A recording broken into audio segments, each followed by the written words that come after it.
Picture this. Somebody says something to you that wasn't even bad on paper, but you spend the next 2 days replaying it. Or someone in your life keeps doing this one small thing and every single time it drives you up the wall.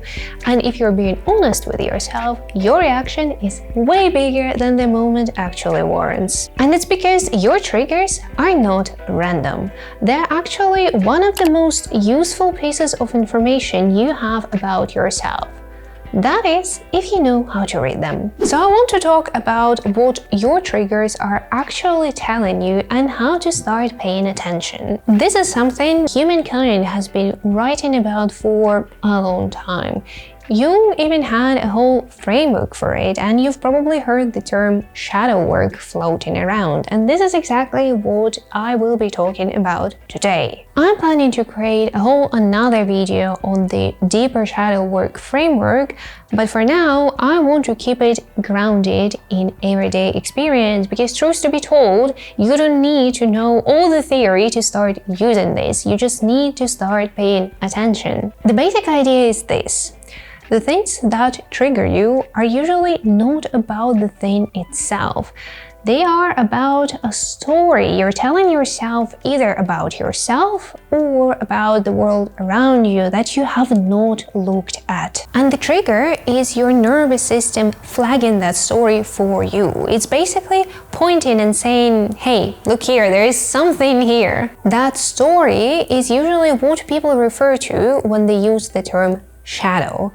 And learning to read your triggers is one of the most accessible ways to start seeing it. So let me give you a personal example, because truth to be told, this whole thing only clicked for me when I started noticing it in my own life. When I first started dating my partner, I felt like he was not taking my time as a priority. Like, he would suggest a time for our date based on his own schedule, and I felt like I was always the one bending my schedule to make it work. And I was so triggered by it, like, really. Every time it came up, I felt a strong wave of resentment, like, my time doesn't matter, he doesn't respect me, this is unfair. And one day, I decided to take a step back and ask myself, okay, why am I getting so worked up about this? Why is this hitting so hard? And what hit me was, oh, I'm the one not treating my time as a priority. I was the one bending my own schedule. He didn't know any of this because I had never told him. I had never said, hey, this time doesn't work for me, I want to do this instead. I would just rearrange my whole day around him without saying anything and then resent him for it. And underneath that was this belief that I had absorbed from somewhere that I didn't deserve to be treated as a priority. My time was the flexible one by default. And I had never said this out loud.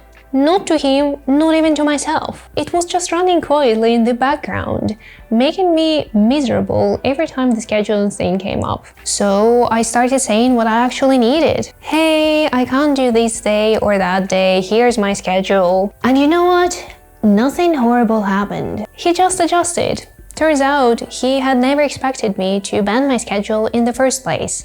I had been doing it for nobody. I had created this whole story in my head and then gotten triggered by it. So that is what I mean when I'm saying your triggers are pointing at something. That trigger was real, but it was not really about my partner. It was about that story I had been telling myself that I never bothered to examine. A piece of my shadow, basically, that I had never looked at. And once you see it, you kinda cannot unsee it. So your triggers are essentially a map.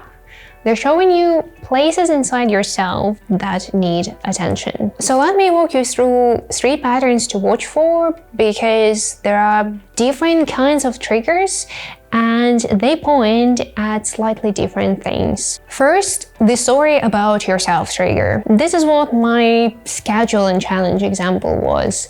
You're getting triggered by a situation, but that situation is showing you a belief that you hold about yourself. Usually essentially a belief about what you do or do not deserve, what you are or are not allowed to ask, what kind of treatment you should expect. And the way you spot it, the reaction is usually way bigger than the moment itself. Like the situation is quite minor, but emotionally you are on fire.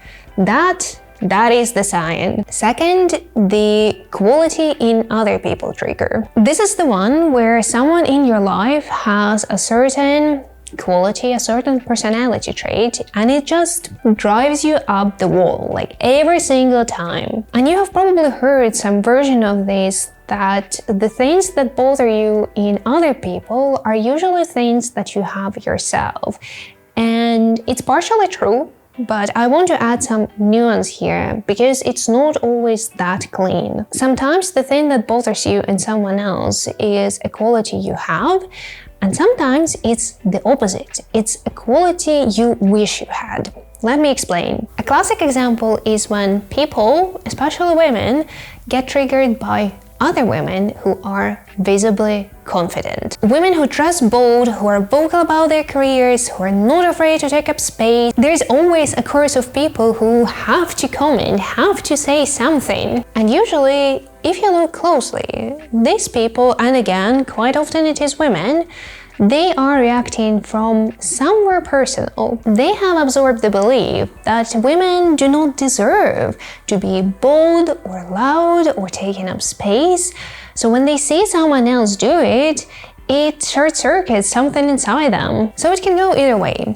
You can see in someone else your own personality trait being reflected back at you, or you can see a personality trait you wish you had, or your suppressed desire. Both are good information and both are pointing at your shadow. Third, the big generalization trigger. Okay, this one is genuinely sneakier. When you find yourself making broad, sweeping statements about entire groups of people, like all entrepreneurs are vain, all men are cheaters, all people who belong to group X are Y, it's usually pointing at a certain belief about yourself that's sitting underneath it. Another classic example. All men are cheaters. The surface belief is about men, but the deeper one, the one sitting in the shadow, is more often something like, I do not deserve a partner who would be faithful to me. The generalization is doing the work of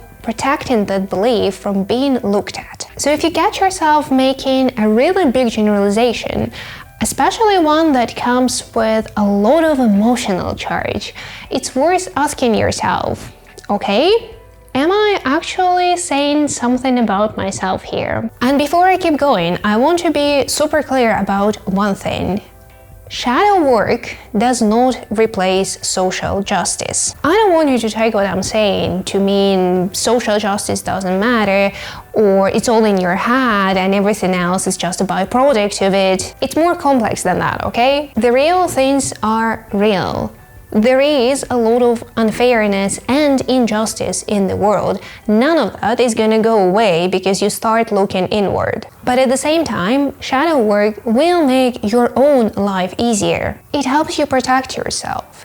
It helps you stop letting those things touch you so closely. You can hear about the same issues, still care, still act on them. But the fire that's been burning inside of you will stop burning quite as hot. That is the work. It is not about caring less. It is about not being run by your own pain in the process of caring. And now I want to give you a different kind of example, because I think the most surprising thing about shadow work is that your triggers might be actually pointing at positive things. Sometimes they point at parts of yourself you've been hiding from for years, and those parts are actually pretty good. That's the part a lot of people miss. Your shadow can be made of good stuff too. So, story time. I grew up in a very left-leaning family. I also studied liberal arts, which tends to lean left as well. And somewhere along the way, I had absorbed this belief that people with money were bad.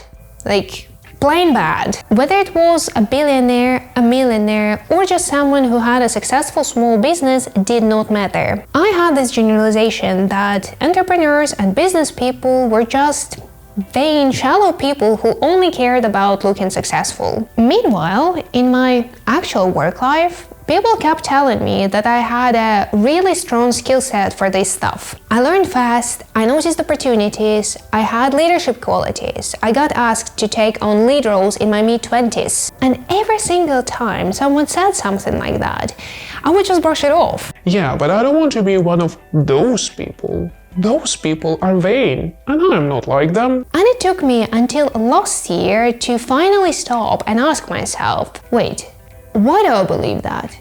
Where did that belief come from? And once I started unpacking it, I realized it was just a belief I had absorbed as a kid and never questioned. And it was not even really true, not as a blanket statement at least. And underneath my reaction to entrepreneurial qualities was a part of myself I had been pushing into my shadow for over 20 years. I am actually pretty entrepreneurial. I notice commercial opportunities, I am good with cash flow, I like building things. That was always part of me. I just had not let myself see it, because the story I had absorbed said that part of me was bad. And that, to me, is the wildest thing about shadow work. Sometimes the uncomfortable thing is that you have been keeping a part of yourself locked away because you're told at some point that that part was not okay. And the trigger is pointing right at the door. Okay, so how do you actually do this in practice? Because I do not want to leave this on a vibe. The thing that has helped me the most is when I notice I'm getting triggered, I do not act on it immediately. I just pay attention. And when I have a quiet moment, I sit down and I start my journaling session.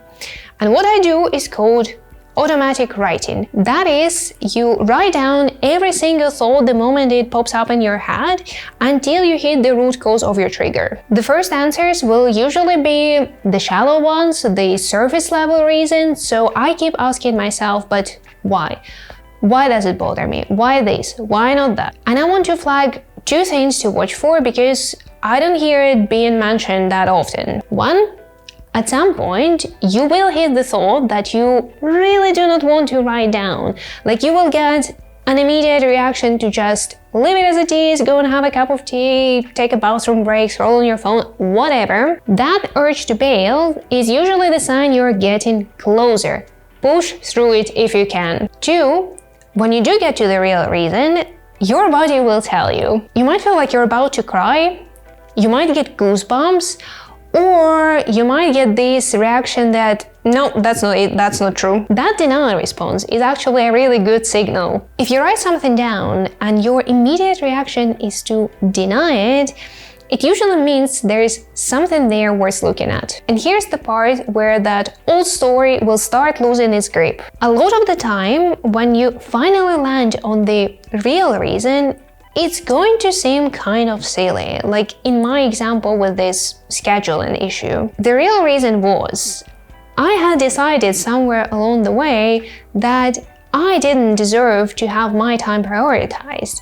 And once I had it written down, it looked so obviously not true that it was almost embarrassing, so obvious it was. And I'm telling you this because this silliness is actually how the resolution works. The moment you drag your story into the light and see it for what it is, you know, all monsters look silly in the light, a lot of its power just falls away. Sometimes simply naming it does most of the work. And if it does not resolve in one sitting, then the practice becomes ongoing. Every time you feel that same trigger come up, you just remind yourself, oh, this is just that story that I've been telling myself. It does not stop the feeling completely, but it stops the feeling from being the whole truth. And over time, the trigger gets quieter and the story loses its grip. And this is it. Let me know in the comment section if you have been practicing shadow work.